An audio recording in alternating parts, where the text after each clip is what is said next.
Hello everyone, good morning to all.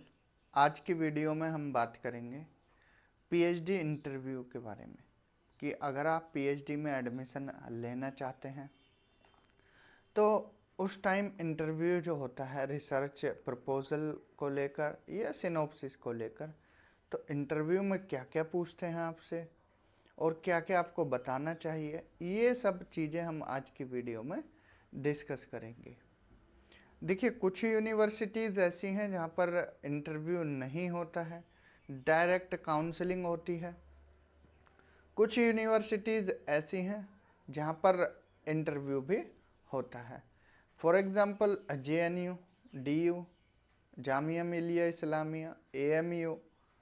यहाँ की अभी प्रेजेंट में सीसीएस चौधरी चरण सिंह यूनिवर्सिटी मेरठ, जो कि एक स्टेट यूनिवर्सिटी है, वहाँ इंटरव्यू चल रहे हैं। सिद्धार्थ यूनिवर्सिटी, काफ़ी यूनिवर्सिटी हैं जहाँ पर अभी पीएचडी के फॉर्म आए हुए हैं। तो इंटरव्यू की तैयारी करनी कैसे है? देखिए, सिंपली आपको करना क्या है, जितनी आपसे सिनॉप्सिस या रिसर्च प्रपोजल की कॉपी मांगते हैं, जैसे जामिया में 11 मांगते हैं, 11 मांगी गई थी। जैसे सीसीएस में 500 वर्ड्स का एक सिनॉप्सिस या प्रपोजल तैयार करने को बोलते हैं, और अभी भी 4-5 सब्जेक्ट के इंटरव्यू हुए हैं। तो वहाँ पर सिंपली आपसे पूछा क्या जाएगा। देखिए, हम अपना एक्सपीरियंस जामिया मिलिया इस्लामिया या डीयू के जो असिस्टेंट प्रोफेसर्स के एग्ज़ाम इंटरव्यू हुए हैं, उन सब का एक्सपीरियंस, ठीक है, और बाकी अदर यूनिवर्सिटीज़ के स्टूडेंट्स का एक्सपीरियंस पूछने के बाद फिर हम आपको ये शेयर करें। देखिए, पूछते क्या हैं। सबसे पहले कमांड आपके टॉपिक पर होनी चाहिए कि आपने टॉपिक क्या लिया है, क्यों लिया है। ठीक है, अगर मान लीजिए आप ज्योग्राफी के हो और ज्योग्राफी में आपने एग्रीकल्चर से रिलेटेड लिया, किसी एरिया का एग्रीकल्चर का क्या इम्पैक्ट पड़ेगा उस एरिया पर, तो सबसे पहले क्या करेंगे, वो पूछेंगे कि इस टॉपिक पर रिसर्च हो चुकी है या नहीं। तो आपको जवाब देना है कि सर अगर हुई है तो उनमें क्या लूप होल्स, क्या कमियां रही हैं जो हमको करनी पड़ रही है। रिसर्च का मतलब ही क्या होता है, री प्लस सर्च, मतलब दोबारा पुनः क्या है, सर्च करना। अगर किसी टॉपिक पर रिसर्च हुई है, आप फिर से उसी टॉपिक पर थोड़ा मॉडिफाइड कर कर जो भी उसमें लूप होल्स कमियां हैं, फिर नेक्स्ट टॉपिक मतलब अलग एक अपनी रिसर्च कर रहे हो, तो ये रिसर्च हुई ना। तो आपको टॉपिक पर कमांड होनी चाहिए, पहले ये पता होना चाहिए इस पर रिसर्च हो चुकी है या नहीं। फॉर एग्जांपल, जैसे मेरठ मंडल पर आप स्टडी करना चाहते हो, आगरा मंडल पर स्टडी करना चाहते हो, मुरादाबाद मंडल पर, या फिर एक डिस्ट्रिक्ट पर ही करना चाहते हो, कोई भी डिस्ट्रिक्ट ले लीजिए, ठीक है, हापुड़ डिस्ट्रिक्ट, गाजियाबाद, या फिर आपका गौतम बुद्ध नगर, जो भी सुटेबल लगे, ठीक है, उस आप जनपद को लेना है, उस डिस्ट्रिक्ट को लेना है, उस पर स्टडी करनी है। ठीक है, या फिर आपका कोई और सब्जेक्ट हो, हिस्ट्री हो, हिस्ट्री में आप एंशियंट हिस्ट्री का टॉपिक ले सकते हो, या फिर मॉडर्न में ले सकते हो। ठीक है, किसी लीडर का रोल ले सकते हो, फ्रीडम स्ट्रगल के टाइम पर क्या इनका रोल रहा था। तो ये इस तरह से आपको टॉपिक चूज करने हैं। तो टॉपिक से क्वेश्चंस मोस्टली बनते हैं। देन इसके बाद आते हैं, फिर आपको पूछते हैं ऑब्जेक्टिव्स क्या क्या हैं आपकी स्टडी के या आपके रिसर्च एरिया के। तो आपसे ऑब्जेक्टिव पूछेंगे कि आपने ऑब्जेक्टिव कितने रखे हैं। देखिए, ऑब्जेक्टिव हमेशा ज़्यादा मत रखना, 3 से 7 के बीच में रखने हैं। जो सबसे सुटेबल होते हैं 5 ऑब्जेक्टिव रखना बस। 7 से ऊपर करोगे दिक्कत आएगी। ठीक है, 7 से ऊपर ऑब्जेक्टिव कर दिया आपने तो आप फिर क्या है, रिसर्च ही खींचते रह जाओगे पूरी लाइफ। और अगर कम रखे तो इतनी भी छोटी नहीं रखना है कि 2-3 महीने में ही आपकी रिसर्च हो। तो ऑब्जेक्टिव सोच समझकर अच्छे से रखना, 5 ऑब्जेक्टिव काफ़ी एनफ होते हैं। तो 2 क्वेश्चन बने, एक तो आपका बना टॉपिक से, एक बना आपके ऑब्जेक्टिव से।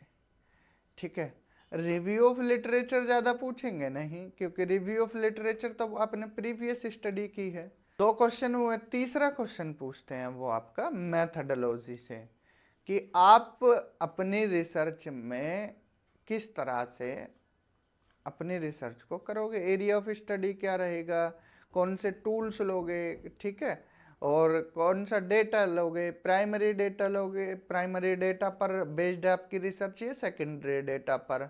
एरिया ऑफ द स्टडी का मतलब होता है आप कौन सा पर्टिकुलर एरिया लेने वाले हो, ठीक है, कौन से सॉफ्टवेयर का यूज़ करोगे।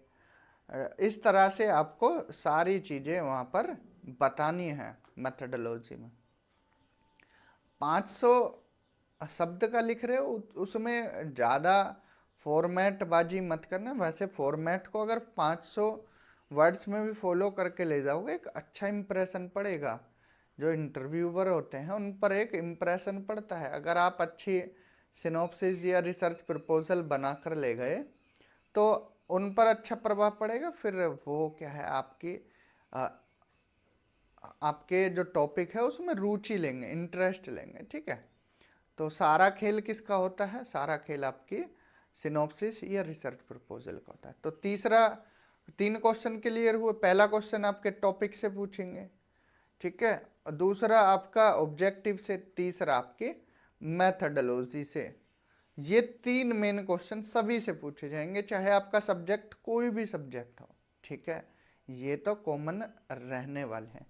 बाकी अदर क्वेश्चंस और पूछ सकते हैं, ठीक है। अदर क्वेश्चंस में अगर आपको बिब्लियोग्राफी या रेफरेंस का फॉर्मेट नहीं आता है तो उसको सुधारने को भी बोल सकते हैं, या रिव्यू ऑफ लिटरेचर में आपने कोई कमी छोड़ी है वो भी आपसे समझा सकते हैं, ये पूछ सकते हैं, ठीक है। इस तरह से आपसे क्वेश्चन पूछेंगे। ज़्यादा क्वेश्चन नहीं पूछते हैं कि आपसे कम से कम 20-30 क्वेश्चन पूछेंगे, ऐसा नहीं होता है। आपको वो एज अ फ्रेशर ही मानते हैं।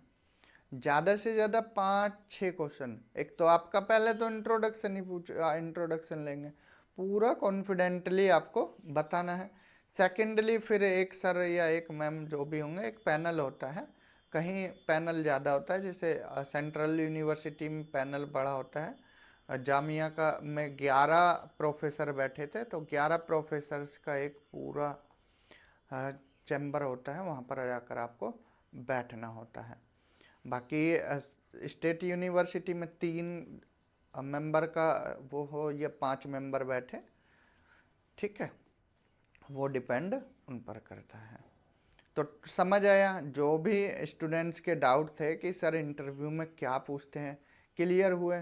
देखिए, अगर आपका भी कोई डाउट हुआ करे, पोलाइटली आप कमेंट सेक्शन में एक कमेंट छोड़ सकते हैं कि सर नेक्स्ट वीडियो इस पर टॉपिक पर बना दीजिए। आप भी अपना टॉपिक सजेस्ट कर सकते हैं, तो आपके टॉपिक को हम फिर क्या है, नेक्स्ट वीडियो उसी पर रहेगी जो भी आप टॉपिक बोलोगे।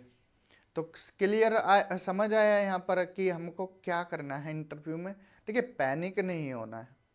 अगर आप पैनिक होगे, घबराओगे आंसर गलत दोगे। आपको क्या है, पेशेंस बना कर रखने हैं, पोलाइटली रहना है।